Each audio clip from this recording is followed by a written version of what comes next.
Okay, so I've started recording. So before we start, I'll just do the quick introduction. So hello, everyone. Welcome to our UU Virtual Roundtable. My name is Sarah Reyes, and I will be today's moderator. So here's a couple of things that I would like to take the time to remind everyone. So first things first is that we are recording these sessions and we will be uploading them onto the UUCLC YouTube page. So some of you may be a little familiar with that now just because we had the service last week, which was on our YouTube page. So if you go on there, we do upload each roundtable session that we have on there. And they're just good for kind of showing it to other people or just going back and rewatching it whenever you want. They're available 24/7. So that's a really good resource if you want to, just catch up on other roundtable sessions we've had. Secondly, we ask that during this session that you remain muted during the presentation section, just so that we can get through the information very quickly and, not with too many distractions. Luckily that afterwards we will have a Q&A section, so you'll be able to ask any questions, concerns, or make any comments that you have. So that'll be for today, and I hope you enjoyed today's roundtable session. Well, thank you very much, Sarah. I think it's all up to you, Jim. Thank you, Paul. And thank you for inviting me back again. I have become something of a regular on We appreciate that. Well, I always enjoy it. It's a good audience. Okay. I've been asked to talk about the future, and that's, of course, very difficult. As Yogi Berra famously said, that he would predict anything but the future. But there's some things that we can say about what's going on and what might be different after the pandemic, and hopefully we'll get there. There are a lot of things that changed that had been going on before the pandemic. They were accelerated during the pandemic. And some of those include consumer behavior. We're buying a lot more online. We're buying different kinds of stuff. Work from home. Those all existed before the pandemic, but they're likely to, they really speeded up during the course of the last year. In a sort of national policy sense, we're living in a different world. Anyone who still believes that we need to tax in order to spend is, living in the 19th century or maybe the early 20th century. We've spent in 2020 alone something like $4 or $5 trillion. If you count both the actions of Congress, the CARES Act and the second CARES Act, and the Federal Reserve, we've just spent an incredible amount of money. And we did not tax anybody to try to pay for that. We just spent it. And we can talk about where that might have come from. But let me just go through some of this list real quick. It's not a complete list. I didn't attempt to do that. Work from home has become incredibly common. Some of that's going to stick around after the pandemic, and that's going to change kind of the nature of the economy quite a bit. Consumer behavior, as I mentioned, has changed. One of the things we're doing is buying a lot more online. And if you look at the demographics of that, one group that has been especially prone to do that during the pandemic has been the elderly population, those over 65 years of age. Probably not anybody like that here. That may be Paul. And that's likely to stick around. So retail trade is going to be a lot different. The savings rate, both the rate and the absolute amount that we've been saving has gone way up, way up. And some people say that's a sign that there's a lot of pent up demand and that we'll have a huge spending spree when we're all vaccinated and can go back to doing things that we used to do. And others say people are going to hold on to that money because of some future disaster like this. Travel has certainly changed. And a lot of that will come back. Leisure travel will probably come back before business travel. Migration. We're a lot less mobile than we used to be as a result of this. It's just harder to move around. Entertainment, movies, sporting events, bars, restaurants, all of these have been severely affected by the pandemic. And the return to something like normal is not going to be a smooth transition. Really not. If you even look at restaurants, a lot of people have learned to cook, and restaurants are going to have to offer something that is clearly superior to what we get at home. It's a different world we're going to live in.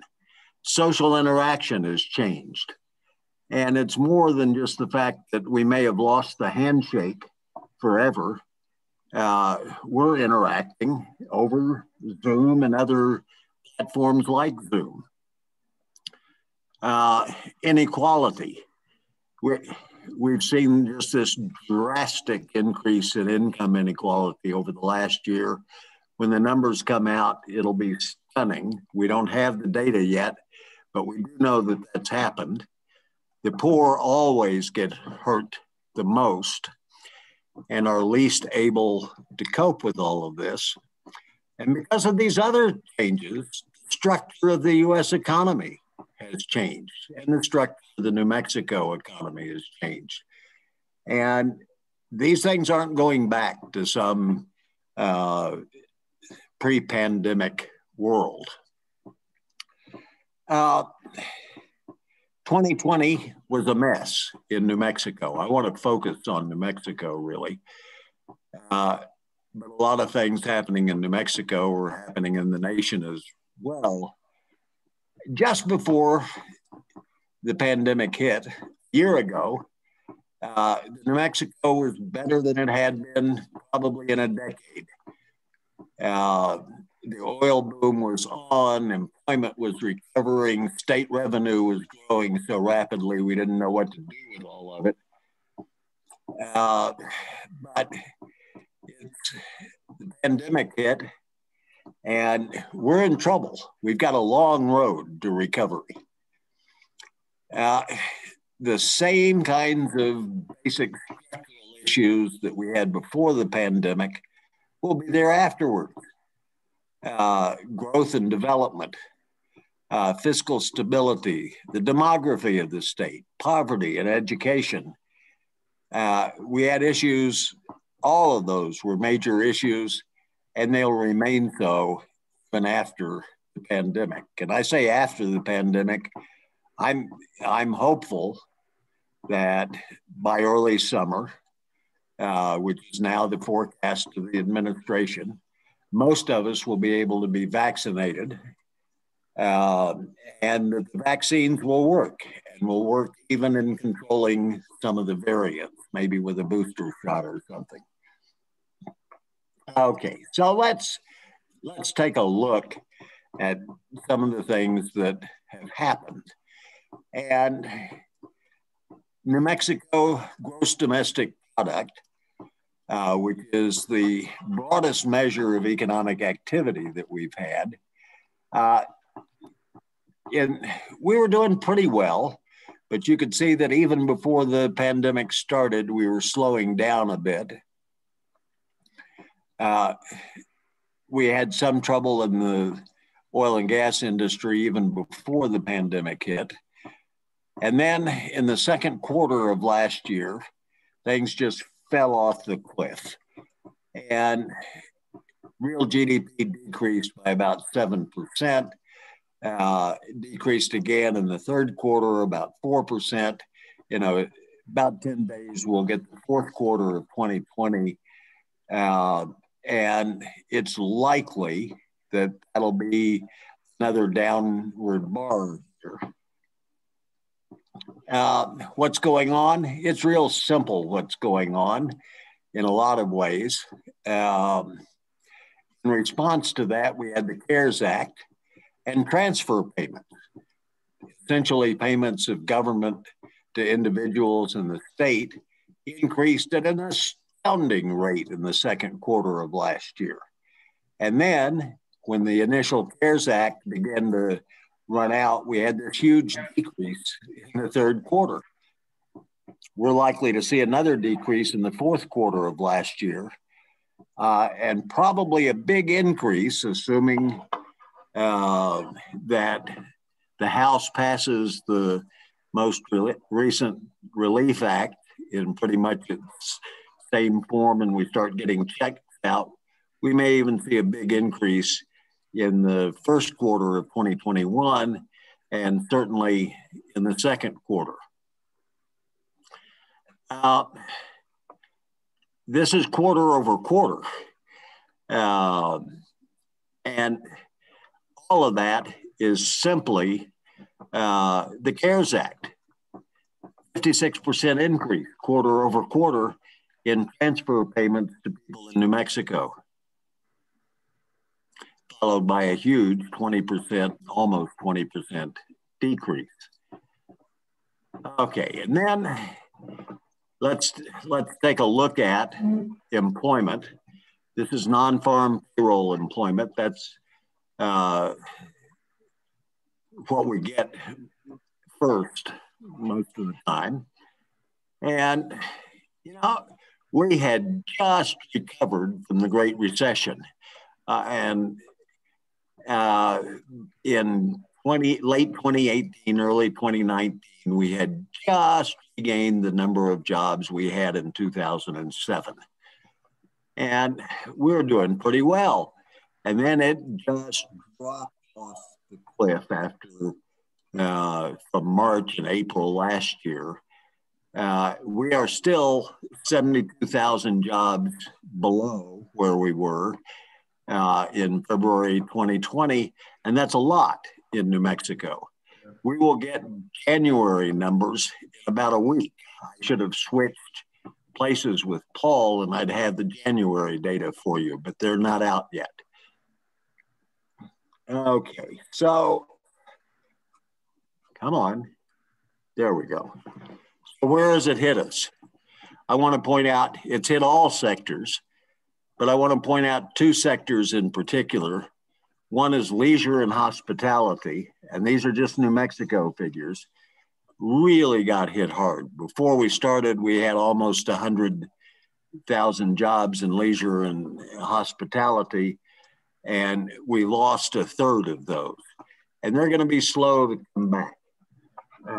Maybe in late summer, early fall, we'll see some real improvement there. Mining, which includes oil and gas, has lost 7,500 jobs. That's out of about 25,000 jobs to start with. So it was hit really, really hard. Okay. The unemployment rate, wow. For the first time in years, we've been doing pretty well. And then we peaked at an unemployment rate of 12.7% in July. We're still, in December at least, at 8.2%. We just fell off a cliff in terms of what employment is, and that doesn't even begin to tell the whole story.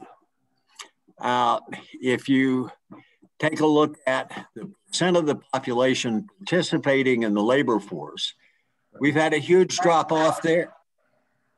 Just a huge drop off. To be in the labor force, you have to be either employed or unemployed. And if to be counted as unemployed, you have to be looking for work.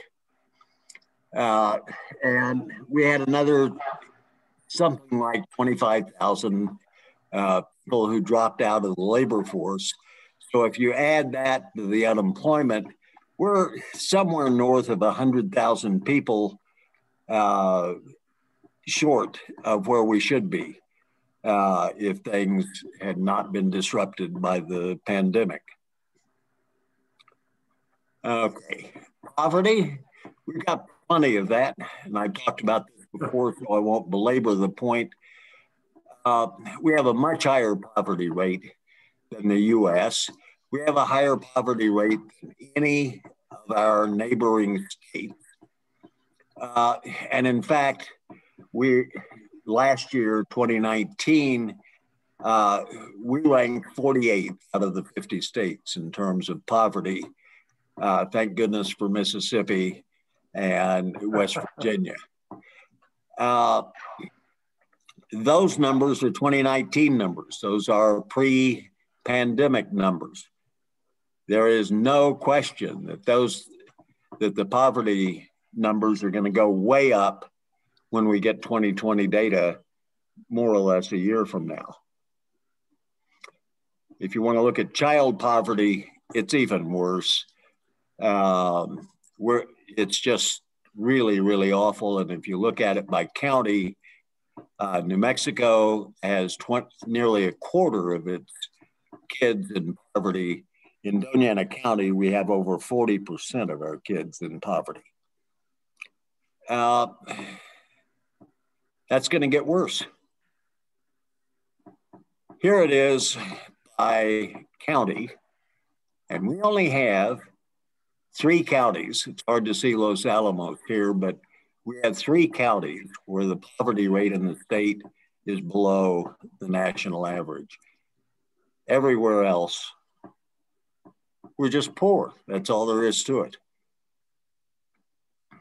Okay, now, for those of you who have heard me talk before, you've seen this graph before.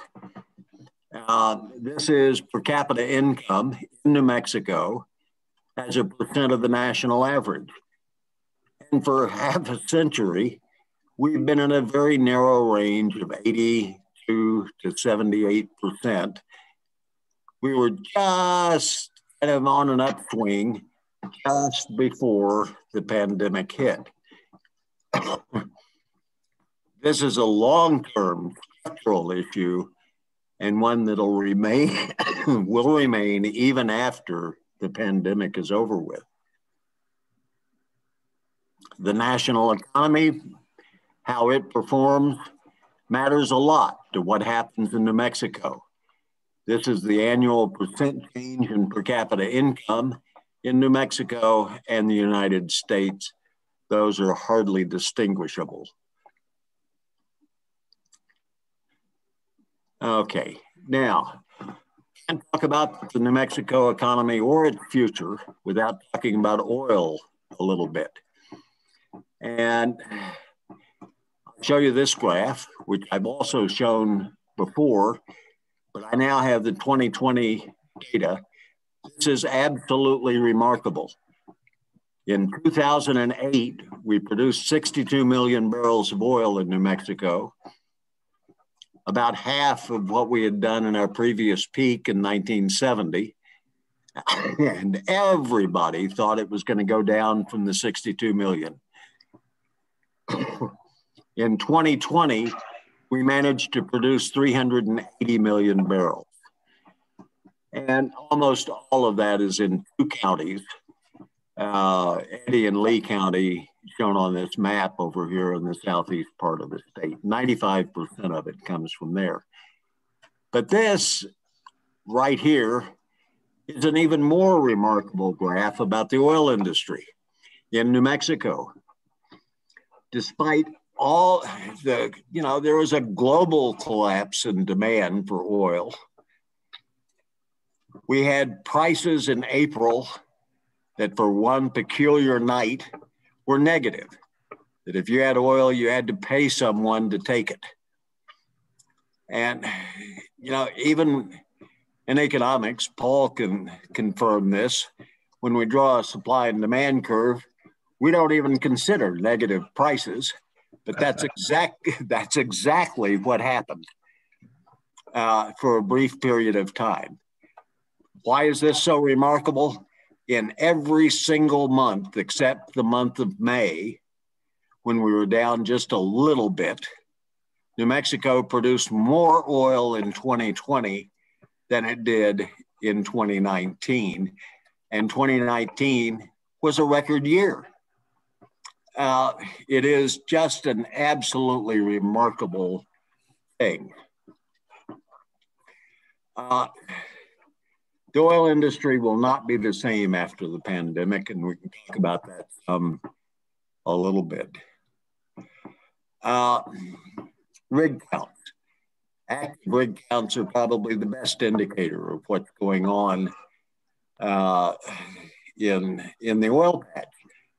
And in March last year, we hit an all-time record of having 117 active rigs in the state. And last week we had 61, but over the summer, actually we hit the low point in September of about 40 rigs active. And I've also got price on this chart. And as you can see, the price has been trending up since it's collapsed in April. And we now have $65 West Texas Intermediate oil. And that's a remarkable thing. A lot of that, of course, is dependent on the Saudis and the OPEC Plus organization and their decision not to increase supply that happened just 2 days ago. Okay. Then another really important thing about the oil industry in New Mexico is the decay rate of new wells. And this shows these different lines on here are different years, but the horizontal axis is months since the well started producing. And the wells are coming in producing an awful lot of oil at the beginning, on average about 1,100 barrels a day. That's a lot of oil. And then the production rate drops off considerably, so that 3 years out, it's much less than half, and it tapers off after that. And what that means is that you've got to keep drilling if you're going to keep production up. Makes it even more remarkable that last year we outproduced 2020. Now, a week after the Biden administration took office, they issued an executive order, President Biden did, on climate change. And I don't expect anybody to read this here. I'm going to tell you briefly what it is. But this is the section that has to do with oil, and in particular, oil in New Mexico. What this order did was to put a moratorium on new leases on federal land. And in New Mexico, we produce, last year through November, we were producing 54% of the oil in New Mexico was on federal lands. And so this put a moratorium on new leases. It put a moratorium on permits. The permit moratorium is only for 60 days. The lease moratorium is more indefinite than that. And we'll get some new guidance from the administration very, very soon, I think. Now, my friends in the oil industry went absolutely nuts over this order. And you can see the ads on TV from the New Mexico Oil and Gas Association and others saying that this is the end of the world. The fact is that the exploration and production companies had stockpiled leases. We've got a bunch of them already. And that if there's a constraint at all, it has to do with the permitting process, which has always been slow and despite promises was not speeded up even during the Trump administration. It's just a slow process. But the oil industry folks, the spokesman for the oil industry said New Mexico production is going to decline rapidly. And my reaction is that's not the case. That's not the case. We had 66 rigs active when this was implemented, and we've got 61 today. And that can bounce around a little bit. We're not going to lose all that production. The world is not going to end. And even if you would prefer not to have oil and gas drilling in New Mexico for environmental reasons, we're still going to be producing a lot of oil. It's not a statement of approval or disapproval. It's just we're going to still be doing that. The Permian Basin, and especially the Delaware Basin, which is the New Mexico portion of the Permian, that's the best place in the world to drill right now. Okay, now, from oil, let me go to the state budget real quick, because if you look at the state budget, we get maybe a third to 40%, depending on the year, of all general fund revenue, recurring revenue, in one way or another from the oil industry. The legislature is meeting right now. The House has passed the budget, the Senate has not, so we've still got a ways to go. But regardless of what happens, we've had this same issue for many, many decades. We depend too heavily on a single industry for state revenue. We need to create some sense of fiscal stability. And the legislature, while being knowledgeable of that problem, has not done anything to cure it. That issue is going to remain in New Mexico long after the pandemic is over. This is a chart that I have borrowed from the Legislative Finance Committee. And if you just look at the line, not the bar is the appropriations, the percent change. This is the percent change in revenue over the last decade or so, last 15 years. And what you can see is it bounces up and down. And why does it bounce up and down? It bounces up and down because of the oil and gas industry and price volatility in that industry. And so try to think of how to run state government when you've got revenues bouncing around like that. It's a really difficult challenge, and that's going to remain after the pandemic is long gone and we're into the next crisis. This is a chart that just demonstrates the percent of the state budget that we get from the oil and gas industry. And you'll hear figures like that are close to 40% for 2020 and maybe even this year. And that's a little bit misleading because some of the money that is attributed to oil and gas there comes from the permanent fund. We withdraw 5% of the permanent fund for the general fund every year. And, you know, that's about 1.2 billion. So you can take that down to somewhere in the range of about 20 or 25% rather than here in 40%, because that money's already in the bank. Unless we tap into it for whatever purpose, we're going to get that money every single year. Okay, now, real quickly, because the devil is in the details, fiscal year 20, which ended last June 30th, we were down only about 1.9%. The pandemic really hit in March. We started feeling it in April. We didn't drop very much.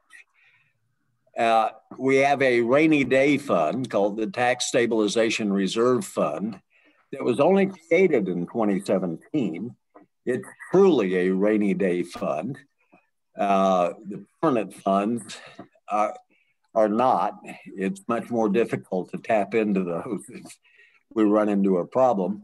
But we had 35% of the state budget at the end of the year in a contingency fund and in a reserve fund. Okay, we're currently in FY21, and it's been a strange year. The budget that was passed last January was for $7.6 billion. That was reduced in a special session in late June to about $7.3 billion. And with recurring revenue at just about $7 billion. And we're about $900 million short of what we thought we would have. But the CARES Act saves the day. It injected a lot of money into the New Mexico economy and into the state government. And so we're not going to end up this fiscal year in as bad a shape as we thought. Tax revenues are holding up pretty well, even the gross receipts tax, because of the CARES Act. Okay, so the issue now is, what about next year's budget, which starts on July 1? And I've got that, forget the date up there, that ought to be July 1, 2021 through June 30, 2022. And the House has passed a budget of about $7.4 billion. It's less than last year, but not nearly as bad as what we thought. The Senate will take that up pretty closely. The final budget will be very, very close to $7.4 billion.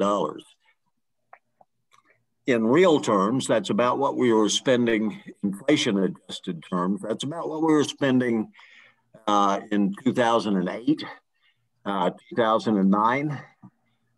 We haven't progressed much there. Now, the legislature runs on what it calls new money, the difference between the revenue estimate and recurring appropriations from the year before. And in December, the estimate was we'd have about $169 million in new money.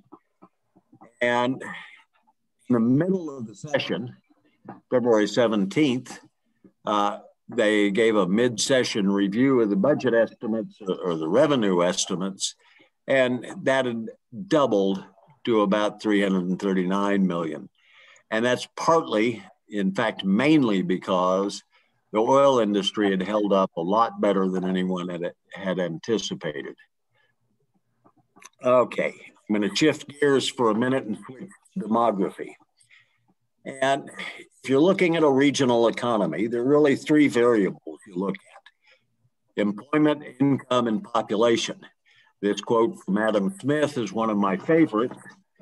No mayor, no governor gets up before a crowd and brags that the population of the state or the city has declined over the last several years. Population growth is often seen as a sign of a healthy economy. We've got a problem in that respect.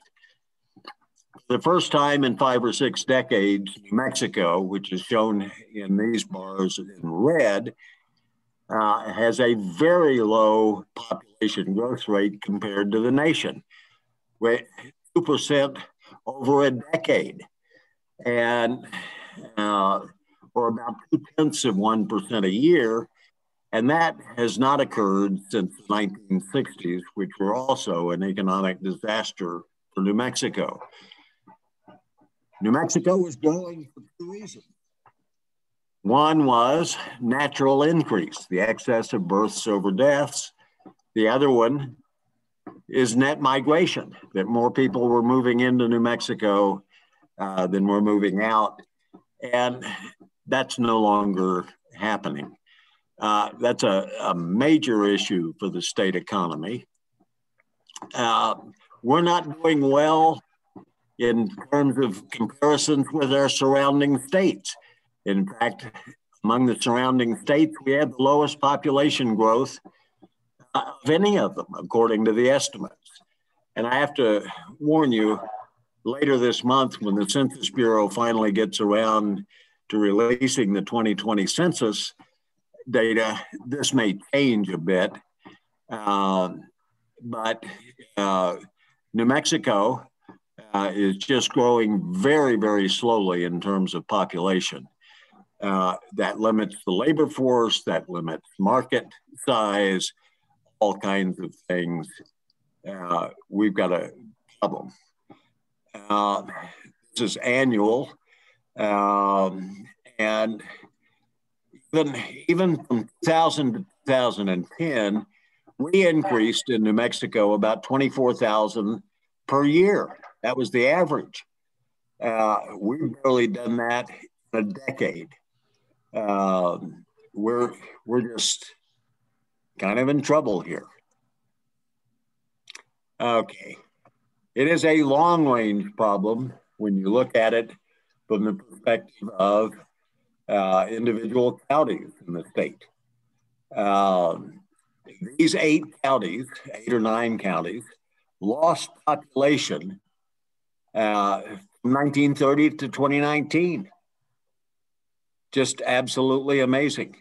8 counties with a smaller population now than there were in 1930. Okay, I love math, so you're going to get a couple more of these, and then we can talk about some of this stuff. This is population change by county through 2019. They don't issue county estimates in census years, so we'll have to wait to see what the census brings us.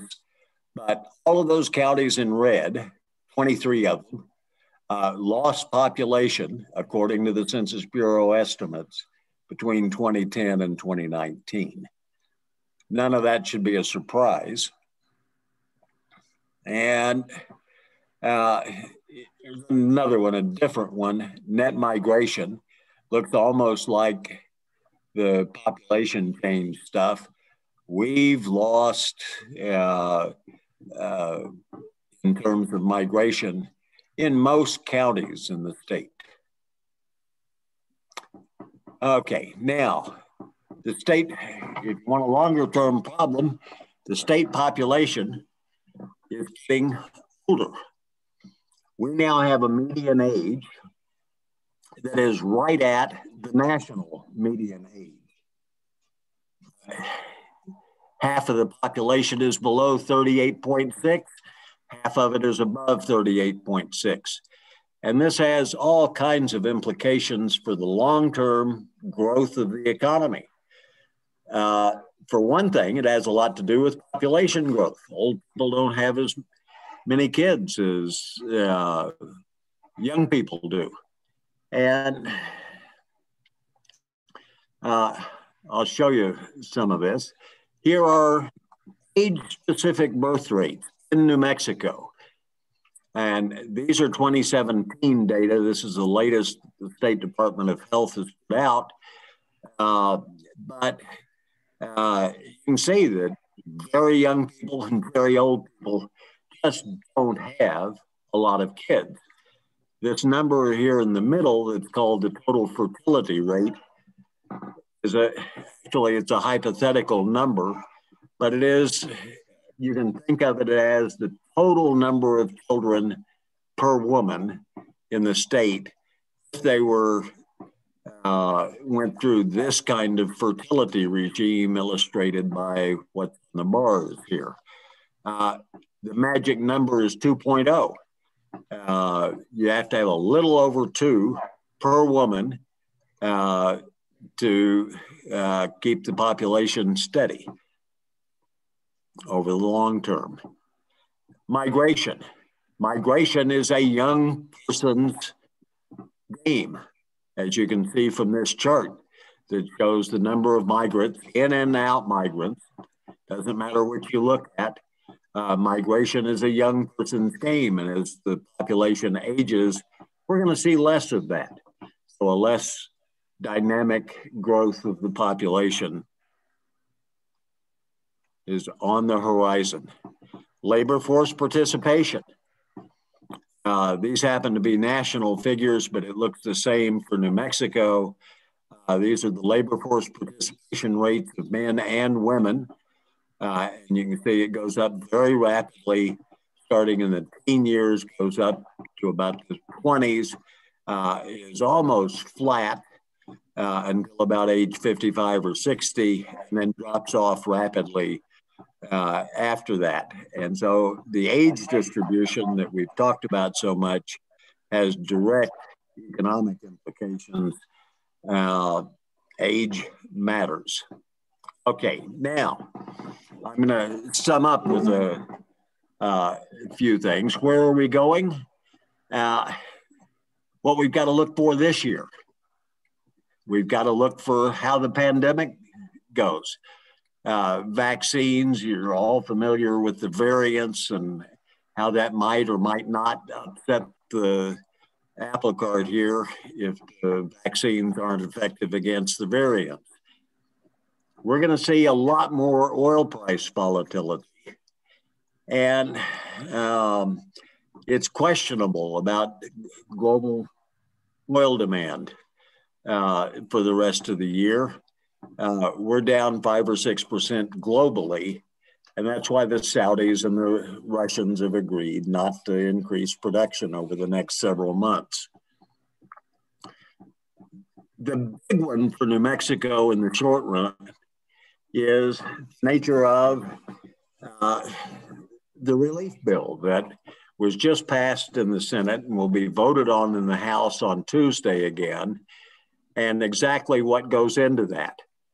There is in there, in addition to the things you hear about every day, there's $515 billion in that bill, unless they trim it, for aid to state and local governments.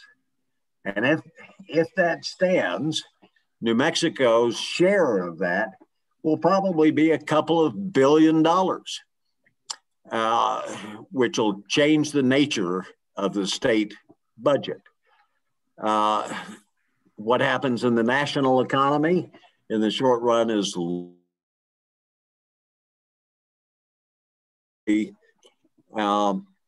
and the consensus forecast, the usual suspects, the big banks, the consulting firms, and even the Congressional Budget Office, is to have a big boost in the national economy in the second half of this year as we all get vaccinated. There are all kinds of things that can make that not happen. And who knows, maybe it'll be even a bigger boost than people are anticipating. In any case, we're not going back anytime soon to anything like a pre-pandemic world. We'll never go back there. These things are just not reversible. It'll be very, very different. And I'd be glad to answer questions. Okay. Thank you so much for a fantastic presentation, Jim, and summarizing what's going on. I just had, all these CARE Acts and the new Biden relief bill, that's kind of a little bit like universal basic income. No. What? I wish it were. It is not. But it's not stable, of course. But go ahead, respond to that. Well, number one, it's short term. People are going to get if it stands as it is now, people are going to get a $1,400 check. The unemployed are going to get $300 a week additional in unemployment benefits through early September. State and local governments are going to get a ton of money. Schools and colleges are going to get some money in addition to that. But this is a short-term relief bill. Yeah, it is not. Yeah. It is not a long-term stimulus at all. I know. Yep. Anyone else have a question or comment, please? Jim? Yeah. Yes. I'm curious about this fact. I think you've said this before, that we don't need taxes. We can just borrow the money, basically. We don't even have to borrow it. Okay, good. So my real question is, how can this help but dilute the value of the money? You're fading out, but I assume you meant value of the dollar? Yeah, I think. Yeah, right. Jim, he means, are we going to face inflation and reduction of the value of the dollar? Precisely. Good question. Inflation is a general rise in the price level, and one that, to be a problem, needs to be sustained for a fairly long period of time. And you know what? We've got all kinds of excess capacity in the economy. We've got a labor force with the number you hear nationally is 9.5 million, but that's not even close because that doesn't count the people who have dropped out. We've got at least 12 million and possibly 15 million people who are unemployed. We've got excess capacity in our factories and in every industry imaginable, except for very short-run kinds of things. And we're not going to have an inflation problem until you see the capacity utilization of the economy go up a lot. What we are likely to see in the short run, I think, though, we're likely to see a spike in commodities prices. Oil, gas, copper, lumber. Lumber has gone crazy because people are building homes. But that's not generalized inflation. We've got some bottlenecks, supply bottlenecks. And if you tried to buy things lately or even throughout the last year, you can readily identify those. We've got supply bottlenecks in all kinds of industries, and that may drive prices up in particular industries a little bit. We've got a shortage of computer chips. One of my favorite cereal brands, Grape Nuts. There's been a nationwide shortage of grape nuts. Can you believe that? They say that'll disappear this month, but it's the grain, I guess. Huh? Well, they've got the grain. I don't think they have the manufacturing capacity right now. The worldwide shipping industry is in trouble. There's a shortage of shipping containers. We're gonna see little spikes, but I don't anticipate a major round of inflation, and neither does the Federal Reserve. And one last comment, we can go on to another question. We know how to stop inflation. The Federal Reserve knows how to do that. We've done that before. So I don't really anticipate that happening. Yeah, I think the big thing that Jim is saying, that we have a lot of capacity that we're not using now, and that's what creates inflation. And the short term, I just read a new article in I think the Wall Street Journal or New York Times in regard to containers, shipping. They have a big, issue with access to containers, but that's a short term thing. Yeah, there's another. There are several questions in the chat, Paul. Okay, go for it. Somebody. Yeah, somebody, whoever did the chat, do it. I mean, say it verbally, please. Okay, well, this is Dave Rice. I'm always willing to talk. You mentioned that pre-pandemic, we had in our county quite a few children, a high percentage in poverty. Now that after pandemic, unfortunately, that's a figure that I suspect is not going to change much. It'll go up. Okay, any thoughts about because of the continued loss of service jobs then, Dr. Peck? Well, because of loss of jobs and loss of income is the short-term reason for that going up. And, you know, it is a really tough thing to crack. Child poverty is, because you've got to get at the parents as well. And many of the kids in poverty are, of course, in single-parent homes, and don't have an example of how to progress through life and get an education and get a job. It's a really difficult problem. The efforts now that New Mexico is making for early childhood and youth programs, that's a good effort, but it's going to be really, really tough. Thank you. Anyone else, please? Comment, question for Dr. Peach? Yeah, sorry.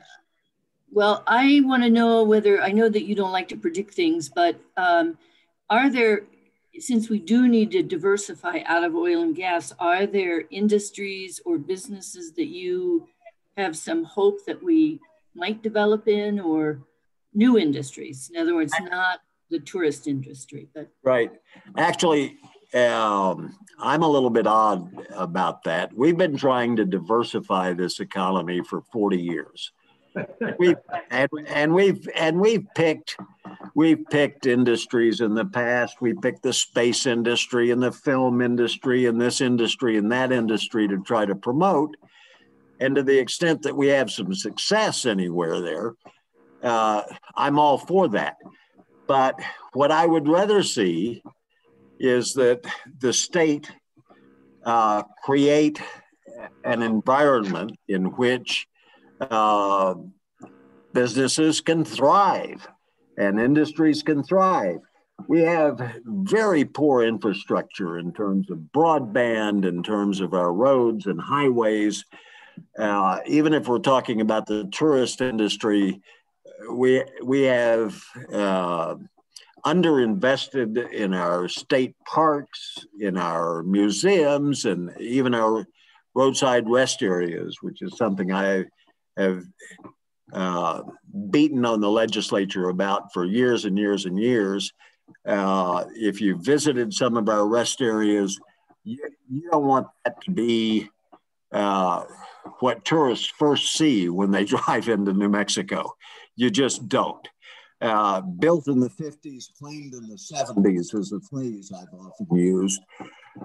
We need to make investments in basic kinds of things, including education.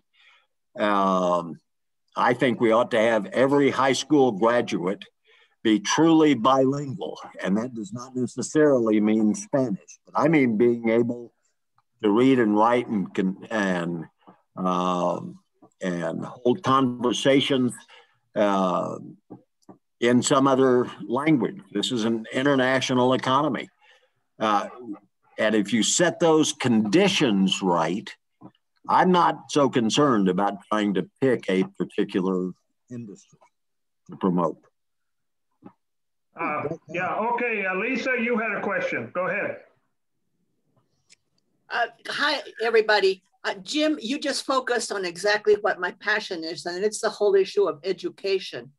And I've been working with a lot of groups around developing the curriculum of New Mexico to be multicultural and multilingual.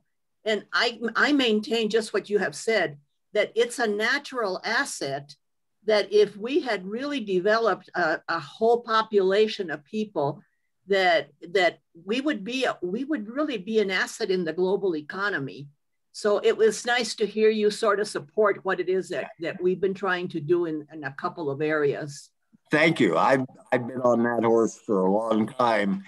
And I really do think it's true. What bragging rights New Mexico would have if we had a truly bilingual or multilingual workforce. It'd just be tremendous. It'd be much better than subsidizing a few rich people flying into space for a couple of minutes. Exactly. Tax deductions for businesses that come in just simply doesn't work from my standpoint. Anyway, anyone else? Sure. Sarah Manning, I'm from First Unitarian in Albuquerque, so I really appreciate this conversation. What about, we've got the Finance Authority, we've got the New Mexico Mortgage Authority, we've got a couple of other state entities that deal with financing, industry, et cetera. They don't seem to be reaching below the successful businesses. Is there anything we can do there? And don't forget the Economic Development Department too. That's right. That's a really good question. And there are a lot of good people in those agencies trying to do the right thing. It is, as with the private banking sector, it is very, very difficult to target the small and marginal businesses without a business plan, without a history of banking. It's just a really tough thing to do. You can't just hand out money to everybody who says, I will either start a business or my existing business, which has been failing the last 3 years, could be successful with an injection of money.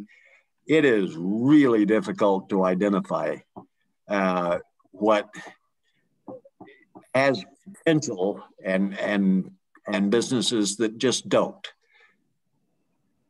It's just a hard thing to do. Go ahead, Dave.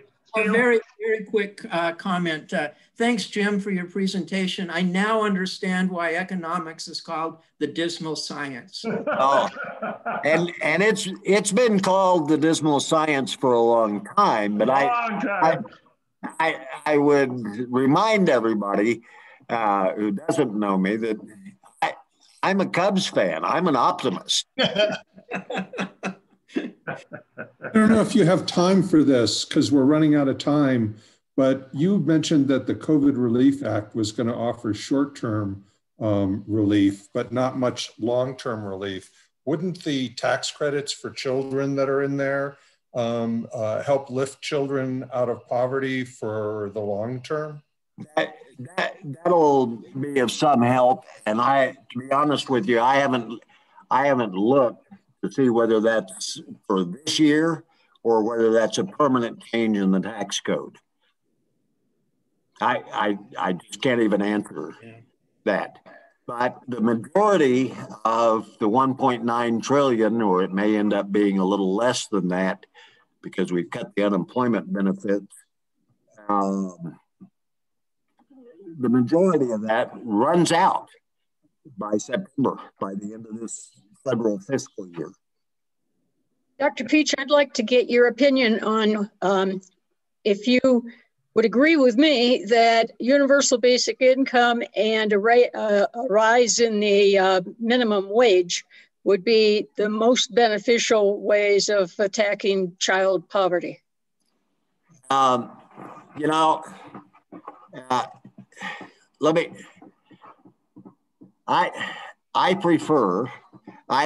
really like the idea of increasing the minimum wage. $15 an hour get somebody just barely to the edge of the poverty level. This is a wealthy nation, and maybe if a job is paying less than that, maybe it's a job not worth doing. We can afford minimum wage. Rather than I don't mind the idea of a universal basic income, and I know Andrew Yang ran his presidential campaign on that. I would prefer, honestly, an employer of last resort program, meaning that the federal government would offer anyone a job at some decent wage, let's call it $15 an hour. And there's plenty of work to be done. So just have universal employment, and I prefer that over the universal basic income. But we could spend a whole hour debating those issues. That's similar to what we had back after the Great Depression, the FDR program, and a lot of good stuff came out of that. Yeah. Yeah. But no one in, you know, no matter what the specifics are, no one in this country ought to be hungry. No one ought to be homeless. No one ought to be without health care. No one ought to be without access to education, not only as a child, but as an adult. Yeah, we can afford to do those things. I think one of the biggest mistakes that we have made, and it started back when I was younger, is that the only way you're successful is to have an academic, degree and that sort of thing. We used to have vocational programs, and we have a lot of needs out there with special skills, whether it's a carpenter, plumber, or whatever you name it. We should emphasize vocational as well as academic, and I think we'd be better off. Absolutely. We have, even in New Mexico, a shortage of plumbers, electricians, HVAC people, even auto mechanics.